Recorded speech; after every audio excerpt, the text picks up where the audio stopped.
जब दिल्ली को राजधानी बनाने की बात हुई तो उसे नया रूप देने की जिम्मेदारी दो दोस्तों एडविन लुटियंस और हार्वर्ड बेकर को मिली।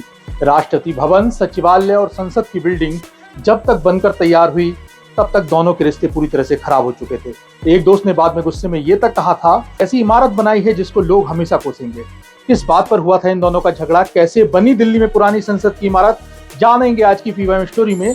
नमस्कार, मेरा नाम है डॉक्टर प्रशांत भारद्वाज और आप देखना प्रारंभ कर चुके हैं अपना पीवाईएम स्टोरी यूट्यूब चैनल। अंग्रेजों की एक चर्चित नीति थी जिससे आप भी परिचित होंगे, बांटो और राज करो। इससे उन्होंने दिन दूनी और रात चौगुनी तरक्की की, अपने भारत में साम्राज्य को भी खूब बढ़ाया। लेकिन अंग्रेजों में एक प्रवृत्ति और भी थी, जहां हुकूमत चलाने में बहुत ज्यादा दिक्कत होती थी वो वहां से खिसक लेते थे। पूरी तरह नहीं तो उस इलाके में अपनी प्रेजेंस को इतना सीमित कर लेते थे कि उनके व्यापार और फौज को ज्यादा नुकसान ना हो। इसका एक उदाहरण मिलता है साल 1905 में, तब जब ब्रिटानिया हुकूमत ने बंगाल का विभाजन का आदेश सुना दिया। तत्कालीन वायसराय लॉर्ड कर्जन ने मुस्लिम बहुल पूर्वी हिस्से को असम के साथ मिलाकर अलग प्रांत बना दिया। दूसरी ओर हिंदू बहुल पश्चिम भाग को बिहार और उड़ीसा के साथ मिलाकर पश्चिम बंगाल नाम दे दिया। दरअसल उस समय अंग्रेजी सरकार और उनकी नीतियों का विरोध करने में बंगाल के लोग सबसे आगे थे। बंगाल उस वक्त राष्ट्रीय चेतना और देशभक्ति का केंद्र कहा जाता था। राजनीतिक चेतना ऐसी कि ब्रिटिश सरकार की नींद हराम हो रखी थी। बस इसी चेतना को दबाने के लिए हिंदू मुस्लिम के नाम पर बंगाल को बांटा गया। लेकिन इस फैसले ने ब्रिटानिया हुकूमत के लिए कम मुश्किलें पैदा नहीं की। इसका विरोध पूरे देश में होने लगा। कलकत्ता, अब का कोलकाता में टाउन हॉल बुलाया गया। बंगाल विभाजन के विरोध में लाखों लोग इसमें शामिल हुए। इस सभा में ब्रिटिश सामान का बहिष्कार का प्रस्ताव भी पास हुआ और स्वदेशी आंदोलन की शुरुआत हुई। पूरे देश में अंग्रेजों के खिलाफ जमकर हंगामा कटा। कोलकाता में तो यह हंगामा चरम पे था। आम आदमी से लेकर नेताओं तक ने सरकारी सेवाओं, स्कूलों, न्यायालयों और विदेशी वस्तुओं का बहिष्कार कर दिया।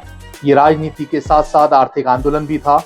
साथ ही इसने राष्ट्रवाद की एक ऐसी चिंगारी फूकी कि बंगाल में अंग्रेजों के लिए समस्याएं बहुत बढ़ गईं। इतनी कि उन्होंने अपना बड़ा काम धंधा कलकत्ता से समेटने का मन बना लिया। बंगाल विभाजन के तीखे विरोध से निपटने के लिए ब्रिटानी हुकूमत में दो बातों पर सहमति बनी। पहली कि बंगाल विभाजन रद्द कर दिया जाए। दूसरी ये कि बंगाल में आजादी की चिंगारी आग में तब्दील हो गई है, इसलिए राजधानी कलकत्ता की जगह नई दिल्ली को शिफ्ट कर लिया जाए। साल 1911 में दिल्ली दरबार में ब्रिटिश सम्राट जॉर्ज पंचम ने यह ऐलान कर दिए। दिल्ली दरबार में दिल्ली को भारत की राजधानी बना तो दिया गया, मगर उस समय कई ब्रिटिश अफसरों को भी लगता था कि दिल्ली राजधानी लायक नहीं है। दरअसल 1857 की क्रांति के दौरान दिल्ली में खूब खून खराबा हुआ था। दिल्ली उजड़ सी गई थी और ऐसा उसके साथ कई बार हुआ था। अंग्रेजों ने भी दिल्ली पर तब तक ज्यादा निवेश नहीं किया था क्योंकि उनकी राजधानी कलकत्ता थी। दूसरा, दिल्ली से सटे हुए मेरठ में अंग्रेजों की एक बहुत बड़ी छावनी थी। अब सवाल उठता है कि दिल्ली जब ऐसी स्थिति थी तो बम्बे और मद्रास जैसे शहरों के बाद भी इसे तरजीह क्यों दी गई। आज ये भी जानेंगे कि संसद बनाने में कैसे दुनिया के दो बड़े शिल्पकारों की जिगरी दोस्ती टूट गई। दिल्ली को राजधानी बनाने के लिए तरजीह क्यों दी गई।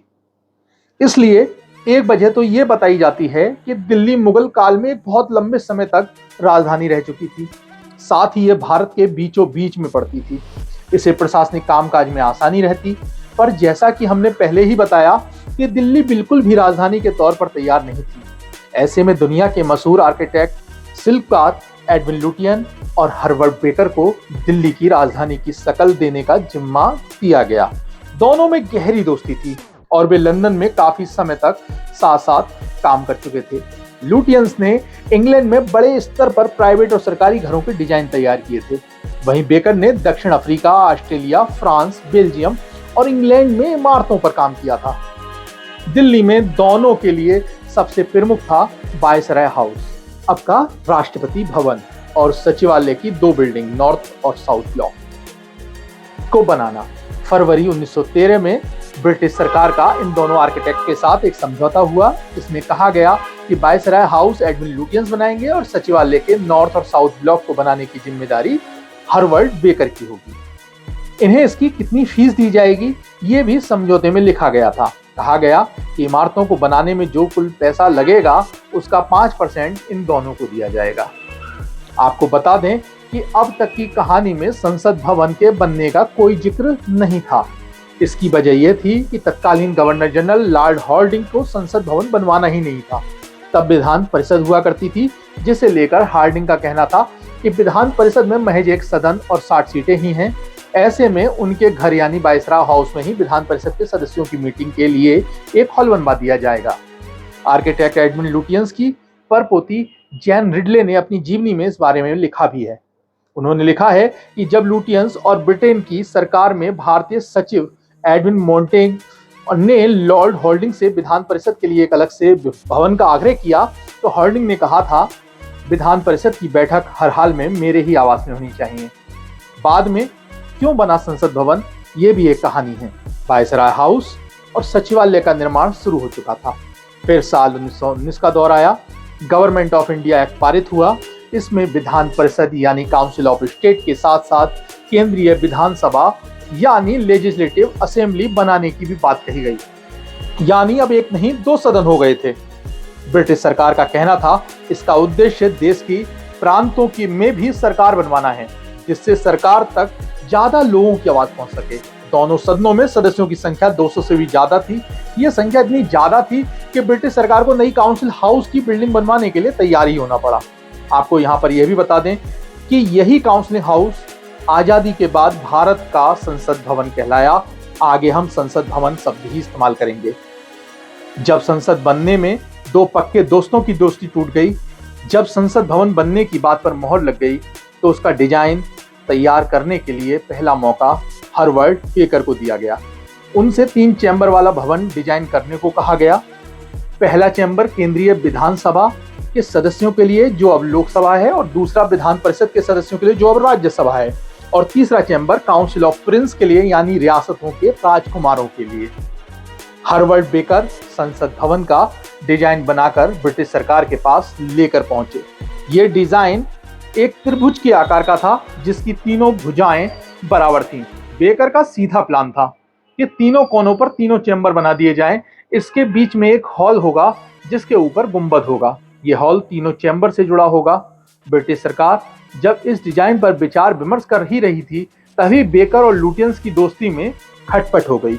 जैसा कि हमने आपको पहले बताया कि राष्ट्रपति भवन यानी वायसराय हाउस का निर्माण लुटियंस कर रहे थे और नॉर्थ और साउथ ब्लॉक का निर्माण कर रहे थे बेकर। इन दोनों का झगड़ा समझने के लिए आपको दिल्ली के राजपथ के आसपास का स्ट्रक्चर समझना होगा। आज राजपथ पर जो विजय चौक है, वहां से सीधे एक सड़क राष्ट्रपति भवन तब के वायसराय हाउस को जाती थी। इसी सड़क पर पहले एक नॉर्थ ब्लॉक और दूसरी ओर साउथ ब्लॉक, लुटियंस और बेकर दोनों की कहासुनी इसी बात पर हुई थी। लुटियंस चाहते थे कि विजय चौक से उनका बनाया वायसराय हाउस पूरी तरह दिखे, जबकि बेकर ने विजय चौक से वायसराय हाउस जाने वाली सड़क पर नॉर्थ और साउथ ब्लॉक से पहले ढलान दे दिया। यानी ये दोनों ब्लॉक ऊंचाई पर बना दिए। इनके ऊंचाई पर होने की वजह से वायसराय हाउस पूरी तरह नहीं दिखता। विजय चौक से केवल वायसराय हाउस का गुंबद ही नजर आता है। इस बात से लुटियंस बेकर से बहुत ज्यादा नाराज हो गए। उन्हें लगा कि बेकर ने जानबूझकर उनकी बनाई इमारत के साथ ऐसा किया है। लुटियंस ने इस बारे में अपनी पत्नी को एक पत्र में लिखा था, मुझे बेकर से बहुत दिक्कत हो रही है।